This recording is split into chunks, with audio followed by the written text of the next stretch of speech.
Ngizwakalisa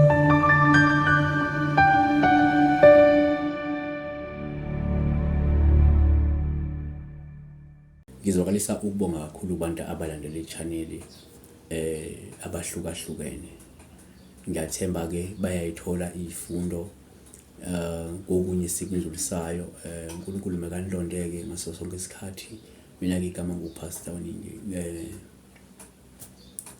NgoLwesine ungakwazi ukuthi usilandele lapha on-e.tv la sibheka khona udaba lwamaphupho. Kodwa ke every day suke sibheka udaba lwamaphupho ku-channel yakhe enkulu. Uma unephupho elide unephupho elinama-details amaningi, ungafona sikuphendule masikwazile ukusithola isikhathi siyakuphendula. WhatsApp please. Asibheke ke la iphupho lokuphupha ugeza inwele. Sike salibheka ngaphambilini, abantu abaningi balibonile silibheka, asisho ukuthi uphupha inwele ngasho 1, uma uphupha ugeza inwele ngasho 1 no2 no3 no4 no5. Kodwa futhi siphinde siyalibheka ngokwesibili ngoba kuyenzeka iphupho uma usuliphendulile iphinde ivele mhlawumbe enye impendulo esalile wangayifaka. So ngenxa ukuthi le information esalile siyithatha njengebalekile bese sithi no, asiphinde silibuye silibheke lo daba lo senze ukuthi kusizakala abantu, ngoba inhloso ukusiza abantu. Uma senza lapha le mfanekiso asisize thina. So sibhekile kudaba la sathola no ugeza inwele ngaphinde kube nako okunye esakushiya ngaphandle esifanele sikusho.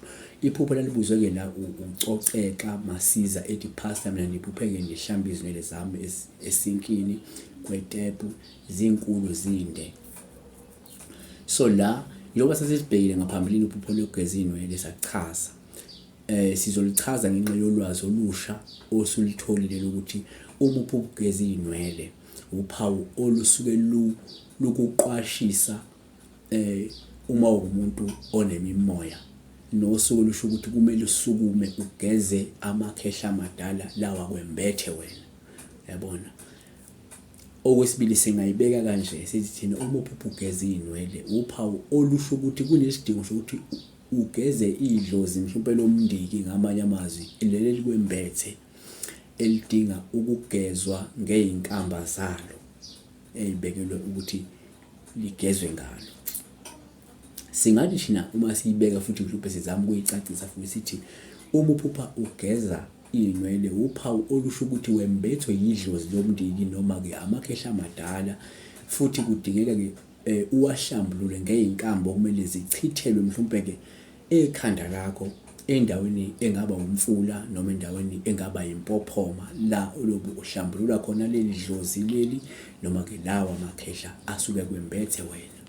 Yabona, kodwa ke ngiyathemba ukuthi uyaneliseka ngale mpilo lesilethayo. Kuno part 1 la sichaze khona, lo no part 2 la sichaza khona nje inwele ukuthi zingasho ukuthini. Ama credit alempendulo le ngizowanikeza ubabdube besixoxa nje naye sibheka lona lo daba lweinwele, waseveza naye umunye umbono anawo ngalo lo daba lweinwele ukuthi no, kunombono ofikile kuye, ufika njengesimo siphupho la kwakucaciswa khona ukuthi ezinye zezinto ezingaba uphawu la logeza kwenwele yilolu esicacisa ngayo ke. Bese ke mina ngiyendlala kanjena ukuthi mhlawumbe ukwazi ukuyenza nawe isense kuwena. Siyathemba ukuthi sizomlanda futhi ubabdube ngelinye ilanga sikwazi ukuxoxa naye nangezinye izinto ezibalekile ngoba umelaphi wendabuko okhona naye la eNingizimu Afrika. uNkulunkulu ke kulonde, uNkulunkulu kubusisa. Ivideo ungayila ekhaya, akusiyoqala akusiyogcina, akhona isenzile futhi ngesikhathi sendlule nakhona ungavakashela uyobuka ngoba ngenzeka uyithole nakhona ini impendo kulokufunayo.